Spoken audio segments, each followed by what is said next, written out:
इस कहानी की शुरुआत होती है ऑस्ट्रेलिया के एक टाउन एलिस स्प्रिंग्स से और साल होता है सन 1975। यहाँ पर हमें रॉबिन डेविडसन नाम की एक लड़की को दिखाया जाता है जो अपना घर बार छोड़कर यहाँ आई होती है। यहाँ पर उसने अपनी जिंदगी का एक सबसे बड़ा फैसला किया होता है और वो ऑस्ट्रेलियन रेगिस्तान को पार करने का। लेकिन रॉबिन के पास ना तो रहने की जगह है और ना ही पैसे है जिससे वो अपना सफर कर सके, इसीलिए वो टाउन में आती है। वो सबसे पहले अपने लिए काम ढूंढने में लग जाती है। रॉबिन ने कुछ खास लोगों को लेटर्स भी भेजे होते हैं जिसमें उसने अपने इस सफर का जिक्र भी किया होता है, लेकिन अभी तक उसको किसी की तरफ से कोई मदद नहीं मिली है। कुछ दिनों के लिए उसे टाउन में काम मिल जाता है और रहने की जगह भी, मगर अपने सफर के लिए उसे 3 ऊंट भी चाहिए होते हैं। इसके अलावा जरूरी सामान और राशन भी। उसे ऊंट इसलिए चाहिए ताकि वो उसका भार उठा सके। रॉबिन जिसको भी अपने इस सफर के बारे में बताती है तो वो उसे पागल समझने लगते हैं। अब इसी टाउन में एक कैमल फार्म होता है जिसके मालिक का नाम कर्ट होता है। रॉबिन उसके पास जाती है और अपने इस सफर के बारे में उसे बताती है, लेकिन कर्ट इसमें कोई दिलचस्पी नहीं दिखाता। दरअसल रॉबिन ने उसे ऊंट मांगे होते हैं, लेकिन कर्ट उसे कहता है कि तुम्हारा ये प्लान एकदम बेकार है। रॉबिन कहती है कि 1935 में मेरे फादर ने अफ्रीका के कालाहारी डेजर्ट को पार किया था, वो तो बेकार नहीं था। लेकिन कर्ट फिर भी नहीं मान रहा होता। रॉबिन उसे समझाती है कि मैं एक मेहनती लड़की हूँ। तब कर्ट को एक ख्याल आता है। वो कहता है कि तुम 8 महीने मेरे लिए काम करो, वो भी बिना पैसों के। मैं तुम्हें ऊंट को काबू कैसे करना है ये सिखा दूंगा और 8 महीने के बाद मैं तुम्हें 2 ऊंट दे दूंगा। रॉबिन कहती है कि क्या हम कोई एग्रीमेंट साइन करें? तब कर्ट जवाब देता है कि नहीं, मैं वादे का पक्का हूँ। कर्ट की वाइफ उसे अपने घर में रहने के लिए कहती है, लेकिन रॉबिन बाहर ही अपना टेंट लगाती है। इन 8 महीनों में रॉबिन ऊंट के बारे में बहुत कुछ सीख जाती है। कर्ट कोई अच्छा इंसान नहीं होता, वो रॉबिन से बहुत काम लेता है। साथ ही वो रॉबिन को बिना जूतों के चलने के लिए भी कहता है ताकि उसके पैर पथरीली जमीन को झेल सके। रॉबिन को नर ऊंटों के बारे में काफी कुछ पता चल जाता है, लेकिन इन्हें काबू करना बहुत मुश्किल है। पर इन 8 महीनों में रॉबिन उन्हें काबू करना भी सीख जाती है। अब वक्त पूरा होने के बाद रॉबिन कर्ट से 2 ऊंट मांगती है जैसा कि उसने वादा किया था, लेकिन कर्ट अपने वादे से मुकर जाता है और उसके बाद रॉबिन को वो अपने घर से भी निकाल देता है। रॉबिन नाराज होकर वहाँ से चली जाती है। रास्ते में रॉबिन को एक टूटा हुआ घर दिखता है और वो उसे अपना घर बना लेती है। यहाँ पर एक और आदमी होता है जिसका नाम सैली होता है। उसके पास भी ऊंट होते हैं। इसकी फैमिली कई सालों से ऊंट पालने का काम करती है। रॉबिन उससे मिलने जाती है। वो उसे अपने सफर के बारे में बताती है और कर्ट ने जो उसके साथ किया है वो भी उसे बताती है। दरअसल सैली एक अच्छा इंसान होता है। वो रॉबिन को सलाह देता है कि शायद तुम्हें अपना फैसला बदल लेना चाहिए, क्योंकि जिस सफर की तुम बात कर रही हो उसमें शायद तुम मारी जाओ। सैली उसे 1 महीने काम के बदले में उसे 1 ऊंट देने के लिए मान जाता है। रॉबिन को 3 ऊंट चाहिए होते हैं, लेकिन इसके बदले उसे यहाँ पर 3 महीने के लिए काम करना होगा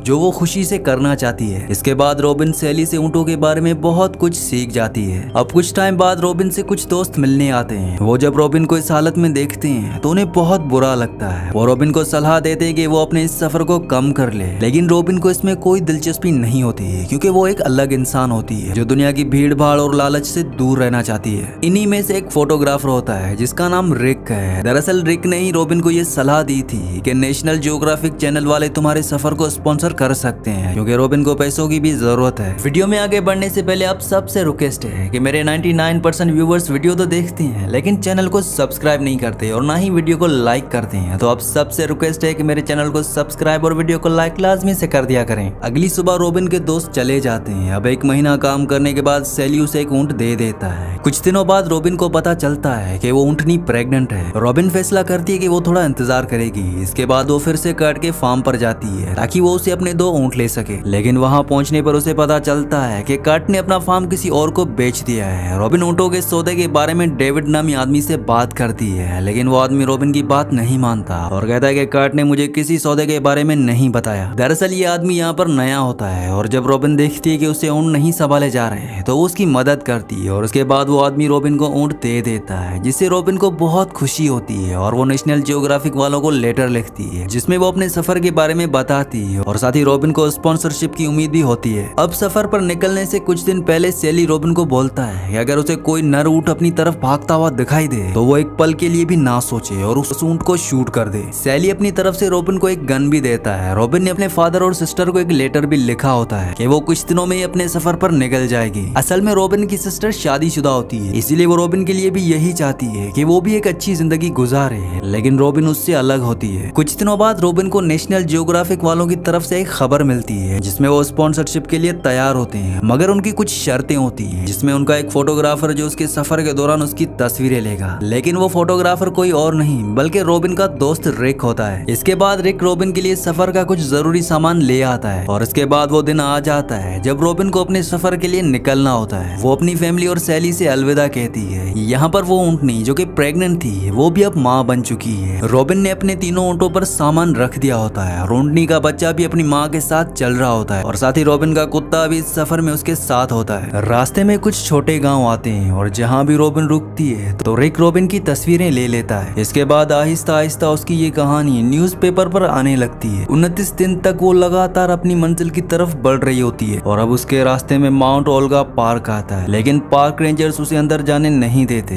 इसका मतलब रोबिन को घूमकर दूसरी तरफ से जाना होगा, मतलब कि सफर अब और भी लंबा होगा। इसके बाद वो वहीं पर ही रात बिताती है। माउंट ओल्गा के करीब रिक उसकी कुछ तस्वीरें लेता है और अगले दिन रोबिन अपना सफर शुरू कर देती है। रिक कभी कभार ही उसे मिलता है। असल में रोबिन को तस्वीरें लेना पसंद नहीं होता, लेकिन रिक हर वक्त उसकी तस्वीरें खींचता रहता है। एक दिन बहुत बड़ा तूफान आ जाता है और रिक रोबिन की मदद करने के बजाय उसके फोटोज निकाल रहा होता है, जो बात रोबिन को बिल्कुल भी अच्छी नहीं लगती और वो उस पर बहुत गुस्सा करती है। इसके बाद कई दिन गुजर जाते हैं। रोबिन अपना सफर जारी रखती है। इस सफर में कुछ दिन उसके लिए बहुत मुश्किल होते हैं तो कुछ दिन बहुत अच्छे। ऐसा करते करते 2 महीने गुजर जाते हैं। रोबिन की ऊँट अभी तक सही सलामत होते हैं, लेकिन रोबिन बहुत थक गई होती है और साथ ही बहुत कमजोर भी। अब एक दिन जब वो सोकर उठती है तो उसके सभी ऊँट गायब होते हैं। वो काफी परेशान हो जाती है और वो उस रेगिस्तान में अपने ऊँटों को ढूंढने लगती है। काफी देर तक ढूंढने के बाद उसे अपने ऊँट मिल जाते हैं और उसके बाद वो अपना गुस्सा अपने ऊँट पर निकालती है। अब इसके बाद वो एक गाँव में पहुँचती है। रिक और उसका एक साथी वहाँ पर रोबिन का इंतजार कर रहे होते हैं। वो 1-2 दिन इसी गाँव में बिताती है। अगले दिन रोबिन को बताया जाता है कि उसके रास्ते में एक ऐसा इलाका आएगा जहाँ के लोग उस जमीन को पाक मानते हैं और किसी बाहरी औरत को वहाँ जाना मना है। इसका मतलब कि रोबिन को फिर से घूमकर जाना होगा। इसके बाद रोबिन ना चाहते हुए भी लंबे रास्ते को चुनती है। ये रास्ता इतना खतरनाक होता है कि यहाँ पर रोबिन की जान भी जा सकती है, लेकिन रोबिन फिर भी हिम्मत नहीं हारती। वो लगातार आगे बढ़ती रहती है। एक दिन जब वो रास्ते में आराम करने के लिए बैठती है तो उसे 3 नर ऊँट अपनी तरफ आते हुए दिखते हैं। तभी वहाँ पर रोबिन को सैली की बात याद आ जाती है और तभी वो अपनी गन निकालती है और उनमें से 2 ऊँटों को मार देती है। हालांकि ये करते हुए उसे बहुत दुख होता है। इसके बाद जब वो आगे बढ़ रही होती है तो रास्ते में उसे एक नदी दिखाई देती है जहाँ पर वो अपने जानवरों को और खुद को भी नहाती है और तभी वहाँ पर कुछ लोग आते हैं। इनमें से 3 आदिवासी और एक ऑस्ट्रेलियन होता है। इस आदमी का नाम जोसेफ होता है। रोबिन जब अपने सफर के बारे में इन्हें बताती है तो उन्हें काफी हैरानी होती है। जोसेफ कहता है कि जो रास्ता तुमने चुना है वहाँ पर गहरी खाइयां हैं, तुम वहाँ पर भटक जाओगी। रोबिन उसे बताती है कि मैं सीधे रास्ते से नहीं जाऊंगी क्योंकि यहाँ के लोग जमीन को पाक मानते हैं। तब जोसेफ रोबिन की मदद करता है। वो अपना एक आदिवासी साथी जिसका नाम एडी है वो इस सफर में रोबिन का साथ देता है। इस आदिवासी को थोड़ी बहुत इंग्लिश भी आती है। वो अपनी लैंग्वेज में उसे बातें भी करता है। अब ये आदमी कुछ दिन रोबिन के साथ होता है। इसके बाद रास्ते में रोबिन की मुलाकात एक मशहूर ट्रैवलर से होती है जिसका नाम ग्लेंडल होता है। रोबिन उसके साथ रहती है और उसे अपने सफर के बारे में बताती है। साथ ही उसे एक मदद भी मांगती है। वो उसे कहती है कि मेरा एक लेटर है जो वो नेशनल जियोग्राफिक वालों को भेजते हैं क्योंकि रोबिन को कुछ सामान की जरूरत होती है। अब एडी यहाँ से वापस जाना चाहता है क्योंकि उसका सफर यहीं तक था, लेकिन रोबिन उससे और मदद मांगती है। एडी अपने जूतों की तरफ इशारा करता है और कहता है कि इस लंबे सफर के लिए ये मेरे जूते सही नहीं है। तब रोबिन ग्लेंडल से उसे जूते लेकर देती है। इसके बाद कई दिन गुजर जाते हैं। ये लोग अपना सफर जारी रखते हैं। एक दिन कुछ टूरिस्ट उनके रास्ते से गुजर रहे होते हैं। रोबिन को ये बिल्कुल भी पसंद नहीं होता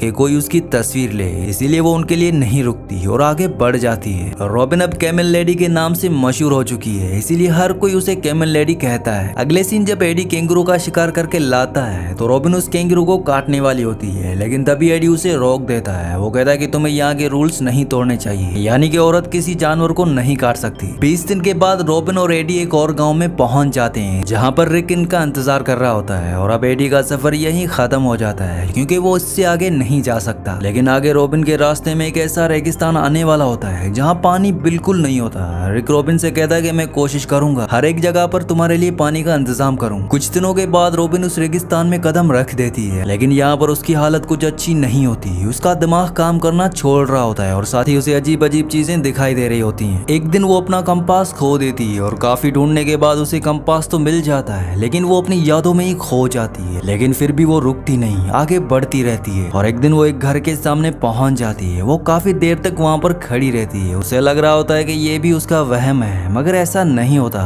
वहाँ पर एक बुजुर्ग औरत आती है और उसे अपने घर में ले आती है। वो लोग उसे खाना भी देते हैं और नहलाते भी हैं। उन्हें जब पता चलता है कि रोबिन इतना बड़ा सफर करके यहाँ पहुंची है तो ये काफी हैरान हो जाते हैं। अब कुछ दिन रोबिन वहीं पर रहती है और उसके बाद वो फिर से अपने सफर पर निकल जाती है। एक दिन उसका कुत्ता प्यास की वजह से जहर पी लेता है जिससे उसकी मौत हो जाती है। रोबिन को अपना डॉग खोने पर बहुत दुख होता है, वो बहुत ही टूट जाती है क्योंकि बचपन में भी उसने अपने कुत्ते को खो दिया था। और रोबिन अब अपनी मंजिल के बहुत करीब होती है, वो एक जगह पर रुकती है। इसके बाद वहाँ पर बहुत सारे जर्नलिस्ट और रिपोर्टर्स आते हैं क्योंकि रोबिन के सफर के बारे में सबको पता चल चुका है, इसीलिए वो उससे मिलने आते हैं और बहुत सारी तस्वीरें लेते हैं। लेकिन रोबिन किसी से भी मिलना नहीं चाहती, वो बहुत दुखी होती है। रोबिन ने तकरीबन अपना सफर पूरा कर लिया होता है। कुछ दिन वो और रिक एक गांव में रहते हैं। इसके बाद वो अपने इस लंबे सफर को पूरा कर लेते हैं। रिक समंदर के किनारे उसका इंतजार कर रहा होता है और रोबिन उसे अपने गले से लगा लेती है। इसी के साथ इस कहानी का एंड हो जाता है। अगली कहानी आप किस मूवी पर सुनना चाहते हैं मुझे नीचे कमेंट्स में जरूर बताना, क्योंकि मैं आपकी कमेंट्स पढ़ता हूँ और आपके प्यारे प्यारे कमेंट्स का बहुत शुक्रिया। अगर ये वीडियो आपको पसंद आई हो तो इस वीडियो को लाइक और चैनल को सब्सक्राइब लाजमी से कर देना।